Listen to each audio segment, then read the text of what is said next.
নমস্কার সকলকে আমার আন্তরিক শুভেচ্ছা, অভিনন্দন এবং ভালোবাসা। এবং তার সঙ্গে সঙ্গে বলবো যে আপনারা এই যে প্রোগ্রামটা দেখেন এবং এই যে ফিডব্যাকগুলো আপনারা দেন বিভিন্ন চেম্বারে গিয়ে, তাতে আমিও কিন্তু যথেষ্ট আনন্দ পাই। কারণ আপনার ক্ষেত্রে আমরা সর্বদাই চেষ্টা করি প্রত্যেকটা মানুষ যাতে সঠিক দিশায় চলতে পারে, সঠিকভাবে চলতে পারে। যেটা ভুল সেটা ভুল, সেই ভুলটাকে যেন শোধন করতে পারে, অর্থাৎ সেখান থেকে সংশোধন করে যেন ভালো জায়গায় যেতে পারে। আমাদের এই অনুষ্ঠানটা কিন্তু এর জন্যই করা হয়। সেই জন্য এই অনুষ্ঠানের নাম দেওয়া হচ্ছে জীবনের আলো। আপনি আপনার জীবনে যখন আলো আসবে তখন আপনি জীবনটা কিন্তু অনুভব করবেন, খুব আনন্দময় অনুভব করবেন। আপনার জীবনে আনন্দ আসবে এবং সেই আনন্দ নিজের থেকে শিখে যে আনন্দ আপনি অনুভব করবেন তার কিন্তু কোনো রকমের খাদ থাকে না। সেই জন্য আমি আপনাকে বলবো যে আপনি আপনার যে বাস্তুটাকে তৈরি করেছেন, বা আপনি যে একটা ফ্ল্যাট হয়তো কিনবেন বলে ভাবছেন, বা আপনি আপনার একটা জমি কিনবেন বলে ভাবছেন যেখানে আপনি আগামী দিনে একটা বাসস্থান তৈরি করবেন, তার নির্দিষ্ট কানেকশন রয়েছে। কানেকশন বলতে 10টা দিক আছে। আমাদের বাস্তুশাস্ত্রে 10 দিক আছে এবং এই 10 দিক অতীব গুরুত্বপূর্ণ। দেখবেন যে বাস্তুশাস্ত্র মেনে, এটা আজকের বিষয় না, বহু পুরনো। সেই জন্য যত পুরনো মন্দির দেখবেন এবং সেই মন্দিরগুলোতে যদি আপনি যান, সেখানে কিছুক্ষণ বসেন, কিছুক্ষণ ওয়েট করেন, কিছুক্ষণ যদি সময় কাটান, তাহলে আপনার মধ্যে দেখবেন পজিটিভ এনার্জি তৈরি হবে। যে পজিটিভ জায়গা, যে পজিটিভ ভাইব্রেশন, আপনার অনেক দুঃখ কষ্ট সেগুলো নিবারণ হয়ে যাবে। যে পজিটিভ জায়গা আপনার থেকে, অর্থাৎ আপনার নেগেটিভ ভাইব্রেশনটাকে কাটিয়ে দিতে পারে। সেই জন্য সেই নির্দিষ্ট স্থানগুলো কিন্তু সঠিক বাস্তু মেনে তৈরি করা হয়েছে। সেই জন্য এই বাস্তুশাস্ত্র অনেক অনেক বছরের পুরনো।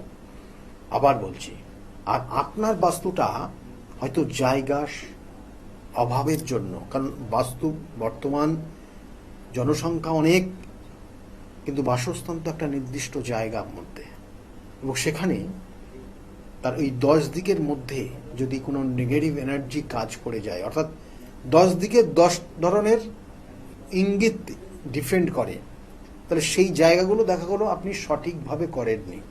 যেখানে জলের জায়গা সেখানে আগুন করেছেন, যেখানে আগুনের জায়গা সেখানে জল করেছেন, যেখানে হয়তো অর্থটা আসবে সেখানে পাঁচিল তুলে দিয়েছেন। তার কারণে হয়তো অর্থটা আসছে না, তার কারণে হয়তো বাড়িতে শুধু একটা মানসিক দ্বন্দ্ব তৈরি হয়ে যাচ্ছে, মনোমালিন্য তৈরি হচ্ছে, মেম্বারদের মধ্যে, যারা আপনার পরিবারের যারা মেম্বার রয়েছে তাদের মধ্যে বন্ডিং নেই। এগুলো তৈরি হচ্ছে কারণ আপনার বাস্তু, কারণ পঞ্চতত্ত্ব দিয়ে আমাদের শরীর তৈরি, এবং সেই পঞ্চতত্ত্বের গুণাগুণ আপনার বাস্তুতে যদি সঠিক না থাকে, তাহলে আপনি, আপনার শরীর ভালো কাজ করবে না, আপনার মন ভালোভাবে কাজ করবে না, কোথাও না কোথাও সমস্যা তৈরি হবে, এবং তার কারণে বিভিন্ন ধরনের দ্বন্দ্ব, বিভিন্ন ধরনের সমস্যা আপনার জীবনে আসতে পারে। কখনো কখনো দেখা গেল একটা মানুষ এমন কিছু অভ্যাস তৈরি করে ফেলেছে, সেই অভ্যাসের জন্য সর্বশান্ত পর্যন্ত হয়ে যাচ্ছে। সর্বশান্ত, কারণ তার অর্থ, জমানো অর্থ বেরিয়ে যাচ্ছে, তার পৈতৃক সম্পত্তি পর্যন্ত সে বিক্রি করতে বাধ্য হচ্ছে, কারণ তার মধ্যে যে চেতনা, যে জায়গা তৈরি হয়ে গেছে, সেখান থেকে সে বেরিয়ে আসতে পারে না। এই ধরনের একটা খুবই খুবই বিপদদায়ক পরিস্থিতি, সেটা হচ্ছে নেশায় আসক্ত হয়ে যাওয়া। একটা মানুষ যদি নেশায় আসক্ত হয়ে যায়, দিনের পর দিন সে সর্বশান্ত পর্যন্ত হয়ে যেতে পারে। এবং এর সঙ্গে সঙ্গে এই নির্দিষ্ট দিকটা কানেক্ট করে, সেটা হচ্ছে আমরা এই 10 দিকের মধ্যে, অর্থাৎ 10 দিক, 10টা দিক বলে দিই একবার: উত্তর এবং দক্ষিণ, পূর্ব পশ্চিম, তার সঙ্গে সঙ্গে ঈশান কোণ, অগ্নিকোণ, নৈঋত কোণ, বায়ুকোণ, আর আকাশ এবং পাতাল, অর্থাৎ পাতাল ব্রহ্মস্থলকে কানেক্ট করে। তাহলে এই নির্দিষ্ট জায়গাগুলো যদি আপনার ক্ষেত্রে সঠিক না থাকে, আমি এর আগেও আলোচনা করেছি নির্দিষ্ট কোন নির্দিষ্ট জায়গা বিশেষ কোন জিনিসটা কোথায় থাকলে ভালো হয়, কোন জিনিসটা কোন জায়গায় রাখবেন না। আজকেও বলবো যে এই নেশা ভানে আসক্ত কেন হচ্ছে মানুষ, কেন আপনি অর্থ রোজগার করে সঞ্চয় করতে পারছেন না, কেন আপনার বাড়ির যিনি গার্জিয়ান আছে তার হার্টের সমস্যা তৈরি হয়ে গেছে। কারণ আপনার এটাকে ইঙ্গিত করে আপনার বাস্তুর দক্ষিণ পশ্চিম কর্নার অতীব গুরুত্বপূর্ণ। কারণ এই দক্ষিণ পশ্চিম কর্নার যদি ড্যামেজ হয়ে যায়, কি কি রাখলে ড্যামেজ হয় একটু বলে দিই, তারপরে কি কি রাখলে শুভ হয় সেটা বলবো। প্রথম অবস্থায় যে দেখুন, ওই দক্ষিণ এবং পশ্চিম কোণ, এটাকে নৈঋত কোণ বলা হয়। এই দক্ষিণ এবং পশ্চিম কোণে যদি কোনো কারণে আপনি সেপটিক ট্যাঙ্ক করেন, রিজার্ভার করেন, মেন গেট এন্ট্রান্স করেন, ওখান দিকে করেন, বা আপনি ওই জায়গাটা কোনো নোংরা আবর্জনা আউটসাইড বা ইনসাইড করে রাখেন, বা আপনি ওই কর্নারে কোনো যদি কোনো গার্বেজ রেখে দেন, বা কোনো কারণে আপনার কোনো ইলেকট্রনিক স্পেয়ার পার্টস বা ইলেকট্রনিক্সের কোনো জিনিস সেটা নষ্ট হয়ে গেছে রেখে দেন, তাহলে আপনার বাস্তুর ওই নেগেটিভ জায়গাটা অর্থাৎ ওই দক্ষিণ পশ্চিম দিকটা নেগেটিভ ভাইব্রেশন দেবে। আর নেগেটিভ ভাইব্রেশন যখন দেবে, কারণ ওই দিকটাকে রাহু কানেক্ট করে। রাহু আপনারা জানেন যে নবগ্রহ কানেকশন, তার অনুযায়ী ওই রাহু কানেক্ট হয়ে যায়। এবং আপনার বাস্তুতে কি কি সিমটমগুলো হবে, প্রথম অবস্থায় দেখবেন আপনার বাস্তুতে মাঝে মধ্যে মানুষের শারীরিক সমস্যা তৈরি হচ্ছে। আজকে এর সমস্যা হচ্ছে, কালকে এর সমস্যা হচ্ছে, ডাক্তার দেখাচ্ছেন সেইভাবে রোগ ধরা পড়ছে না, আবার দেখাচ্ছেন সমস্যা লেগেই আছে, অর্থ শেষ হয়ে যাচ্ছে, কিন্তু সেইভাবে ট্রিটমেন্ট হয়ে সুস্থ হচ্ছেন না। তারপরে কি হচ্ছে দেখবেন, বাড়ির কোনো মেম্বার ধীরে ধীরে কোনো নেশার মধ্যে আসক্ত হয়ে যাচ্ছে, নেশা করছে।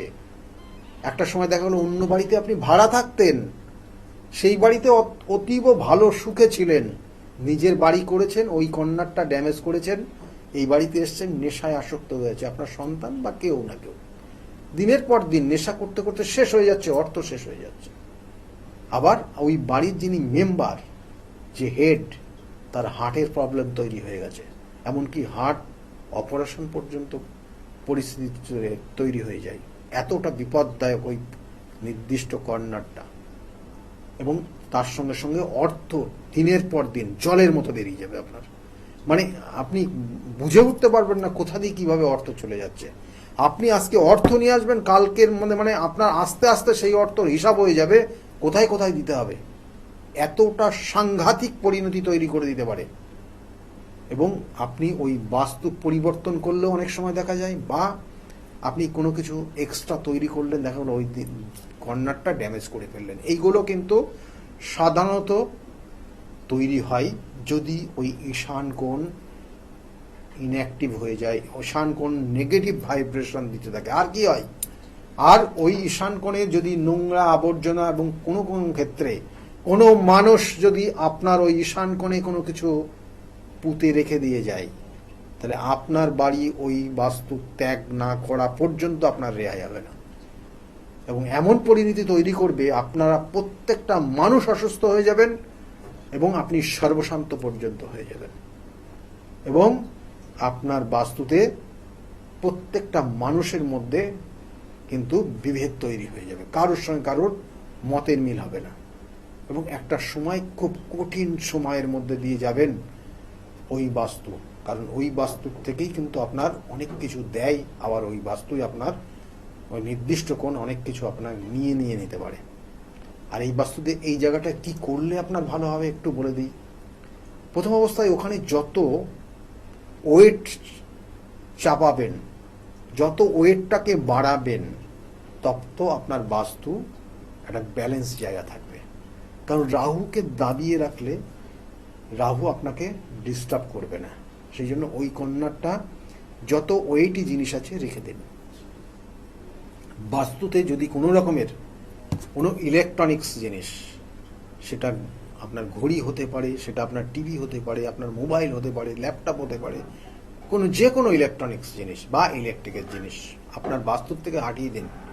ওই কর্নার তো রাখবেন না, রাখলে আপনি দেখবেন যে আপনি শেষ হয়ে যাবেন। কোন দিক দিয়ে কিভাবে হচ্ছে, নেশার থেকে আরম্ভ করে, অর্থ ক্ষয় থেকে আরম্ভ করে, আপনার শারীরিক সমস্যার থেকে আরম্ভ করে, বিশেষ করে হার্টের প্রবলেম, এবং কখনো কখনো বাইরের কোনো অশরীরী আত্মা পর্যন্ত ওই কর্নার দিয়ে এসে আপনার বাড়ির মেম্বারদেরকে সমস্যায় তৈরি করবে। রাত্রে একা একা থাকতে পারবেন না কোনো মানুষ, যাদের রাশ হালকা তারা সাংঘাতিক সমস্যার মধ্যে, শারীরিক সমস্যা, মানসিক সমস্যা তৈরি হয়ে যাবে। তাই ওই কর্নারটাকে চাপিয়ে রাখুন। সিঁড়ির ঘর করতে পারেন ওখানে, আপনি ওখানে যদি সিঁড়ির ঘর করেন তাহলে আপনার ব্যালেন্সটা ওই কর্নারটায় বেশি হয়ে যাবে, ওই কর্নারটা ওয়েটই হয়ে যাবে। ওই কর্নারটাকে পরিষ্কার পরিচ্ছন্ন রাখার চেষ্টা করবেন। গ্যারেজ ঘর করতে পারেন ওখানে, আপনি একটা গাড়ি নিয়ে এসে ওখানে চাপিয়ে রাখলেন। আপনি যদি এটাও না হয়, আপনি যদি দেখা গেলো যে আপনার বাস্তুটা, কারণ বাস্তুটা যদি ওই জায়গাটা সত্যি আপনি সেপটিক ট্যাঙ্ক বা এই ধরনের কিছু করে বসেন, তাহলে যদি ভেঙে ওটাকে রিপেয়ারিং করা যায়, ভেঙে যদি ওটাকে চেঞ্জ করা যায়, তাহলে সেটা সর্বপ্রথম করুন। সেটা সর্বপ্রথম করে সেই জায়গাটার থেকে রিকভারি করার চেষ্টা করুন। যদি না করতে পারেন তারপরের এই জন্য, কিন্তু তার জন্য প্রত্যেকটা ক্ষেত্রে আমি বারবার বলি, এই বাস্তুর প্রতিকার প্রতিবিধানও আছে, নির্দিষ্ট প্রতিকার প্রতিবিধান রয়েছে।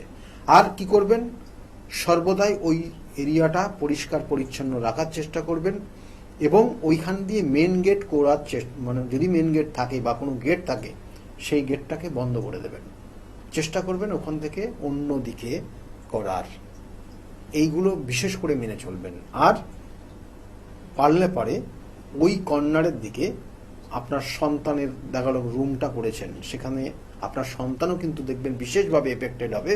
পড়াশোনায় মনোযোগ থাকবে না, উচ্ছৃঙ্খল জীবনযাপন, কখনো কখনো আপনার কথার অবাধ্য হয়ে যাবে। সেই জন্য ওই কর্নারের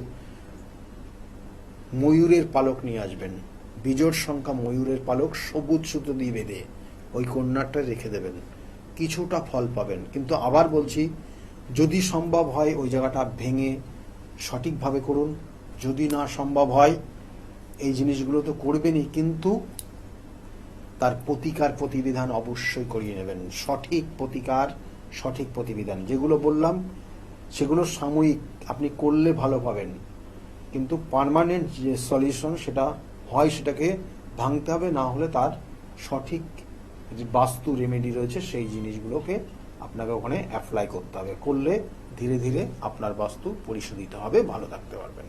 আমি বারবার বলি যে প্রতিকার প্রতিবিধান, সঠিক গাইডলাইন জীবনকে পরিবর্তন করতে পারে। সেজন্য যদি মনে করেন যোগাযোগ করবেন, নিচের বুকিং নাম্বার রয়েছে, ওই বুকিং নাম্বারে ফোন করে আপনি জানতে পারবেন আমি কোন চেম্বারে কখন কোন সময়ে বসি, সেই অনুযায়ী আপনারা যোগাযোগ করতে পারেন। সকলে খুব ভালো থাকবেন, আগামী দিনগুলো প্রত্যেকের খুব শুভ হোক, এই শুভকামনা রইল। নমস্কার। তাহলে আর দেরি কেন, চটপট ফোন করুন 9836410969 অথবা 8335805241 এই নাম্বারে। শুধুমাত্র একটি ফোন, যা পাল্টে দিতে পারে আপনার গোটা জীবন। জ্যোতিষবিদ, বাস্তুবিদ, হস্তরেখা বিশারদ, গোল্ড মেডেলিস্ট ও spiritual guide doctor Gautam Shastri, এক এবং অদ্বিতীয়।